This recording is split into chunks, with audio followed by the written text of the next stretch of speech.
এই তো আমরা ভিডিও বানার পরে চা পাতা বাগানে আমরা চা পাতা চুরি করে নিয়ে যাচ্ছি।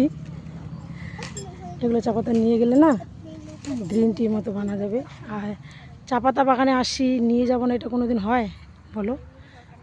কার চা পাতা বাগান তাও জানি না।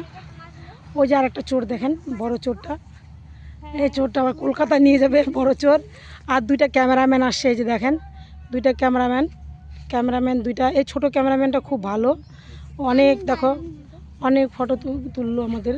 আর দেখো এ কত পাতা তুলছে, যদি ধরা পড়ে তাহলে কী হবে বলে।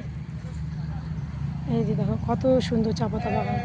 চা পাতা বাগানে আসলে কিন্তু সত্যি মনটা একদম সুন্দর লাগে। চা পাতা বাগানের একটা আলাদা সৌন্দর্য, খুব সুন্দর লাগে। তো আমরা বাগানে এসে খুব এনজয় করলাম।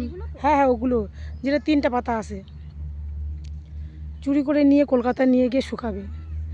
আর কার কার এই শুকনা চা পাতা, হাতে তোলা চা পাতা যদি কেউ খেতে চাও তাহলে যোগাযোগ অবশ্যই করবেন। খুব সুন্দর বাগানটা, ছায়া আছে জন্য অনেক ভিডিও করতে পারলাম, নাহলে তো অসুবিধা হতো। আমি অনেকগুলো চা পাতা তুলে নিছি, বাড়ি থেকে নিয়ে শুকাবো। অনেক দূর, আমাদের বাড়ি থেকে অনেক দূরে আসি।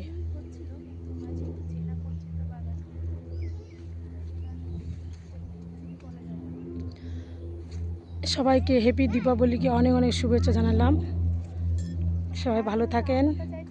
আর আমার ছোট্ট মিনি ব্লগটা অবশ্যই দেখবেন, কেমন লাগলো বলবেন। সবাই ভালো থাকো, বাই বাই।